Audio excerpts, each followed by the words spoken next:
What's going on, YouTube? I'm Jamie over here at Goodman Designs, and I thought I'd give you an update on how my shop is doing. I've currently been in the same house for about 6 years now, and it's come quite a long way, so I figured I'd share the journey with you.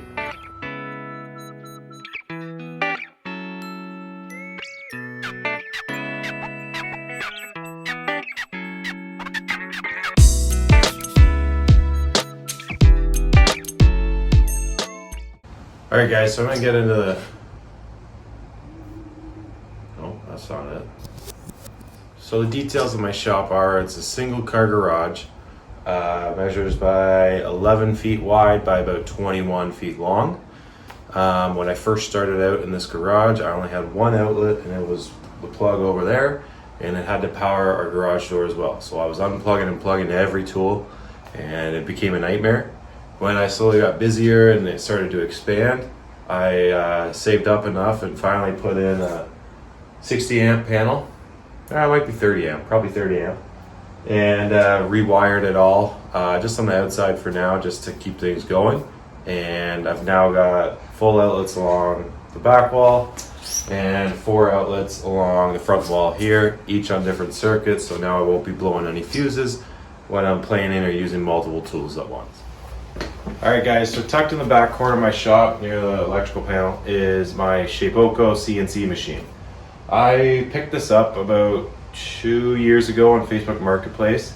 The reason I did was because I kept on having to rely on other people with engraving services to be able to offer more customization on my boards, and I found it a little tedious and I was doing a lot of driving, so I saved up. Found a really good deal, bought this. I've been very happy with it. It's very easy to use.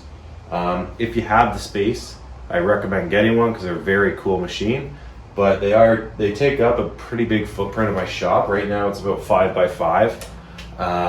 And right now it's a very basic table. I'll eventually redo that with some storage, a little bit better dust collection, and obviously a bigger TV. Alright, over here, as you can see, I have my Husky tool cabinets and tool chest. The tool chest is 52 inches wide, I believe, by 16 deep. Stores a lot of my hand tools, wrenches, drill bit accessories, more screwdrivers over there, and then up top here I keep my most used items in the shop, gloves. I got some moisture meters, safety equipment, etc. The cabinets up above, I keep some of my finishes, stains, spray paint, etc. This cupboard is more for household stuff, garbage bags, bug spray, oil, essentially all that stuff. Up top here, I've got a little caddy, contains all my sanding and basically anything I need for a charcuterie board when I'm making them. Along the back here, I've got my charging block, as you will. I've got all 3 of my chargers there, ready to go. They've always got at least the battery on or ready to go, fully charged. Alright guys, over here you can see is my miter saw. I've got the DeWalt 12-inch sliding double bevel miter saw. It's been an amazing saw I got as a birthday gift, and definitely helped me be able to make some of the builds I have created.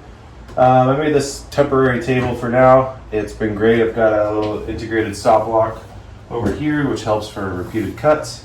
For now, some router bit storage up top, drill storage, or drill bit storage.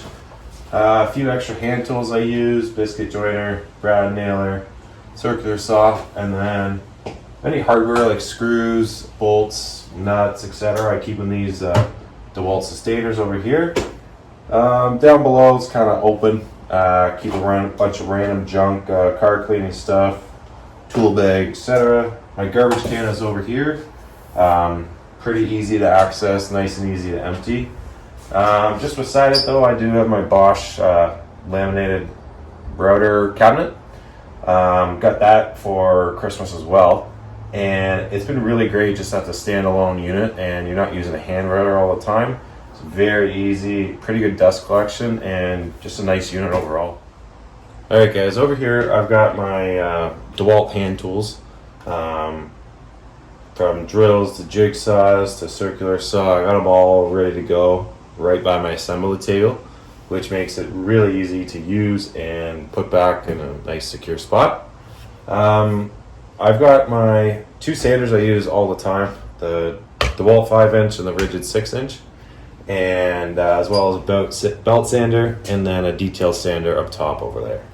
Right now this is a work in progress, if you will. There's sandpaper galore up top, different clamping squares, Akfix. Like to clean all this up and have a little bit better storage capacity over here. Maybe incorporate some of my screwdrivers, etc. But we're gonna work with it for a bit longer. So at the I guess back entrance of the shop, I've got my dust collection for portable power tools, if you will. I've got a dust stopper up top with the Ridgid vacuum hooked up down below, and it's on wheels so I can move it around the shop anywhere, any tool that I need to clean up. I then have a flip top cart with my Ridgid 13-inch planer, as well as the belt and spindle sander down below. That's been a really great space saver to keep two tools in one footprint. Most of the time it's on the planer, or if I'm doing a lot of edge grain cutting boards, things like that, I'll be using the sander just to clean up some edges and make sure everything's smooth. I've got a storage rack of lumber at the back here and one across here for your longer pieces. I find I have almost too much storage for wood. As you can see, you can probably just see the top mezzanine. It's got some more wood up there, and I'd like to really kind of dial down how much wood I keep. I have a problem, like every woodworker, that every piece can be used for something, and I'm slowly learning that that's not the case. So that's on one of the lists right now, is to maximize the storage in the spot but not have too much laying around. Alright guys, I'll bring you to the front of the shop where my 10-inch Ridgid cast iron table saw sits. It's been one of the best saws I've ever bought for the value that I got it at. I got it on sale, I think, for like $6.50 maybe 3 years ago. Super easy to put together. Ridgid also has a lifetime warranty. I do love a lot of their products for that reason. This table has been really great just to be able to have a nice solid surface rather than a portable contractor saw, if you will. The fence system is really accurate, easy to dial in and slide pretty easily across. I have it hooked up to a King Canada dust collector, and it's just for this unit itself. Because it's got a 4-inch port, it's made perfect for that dust collector.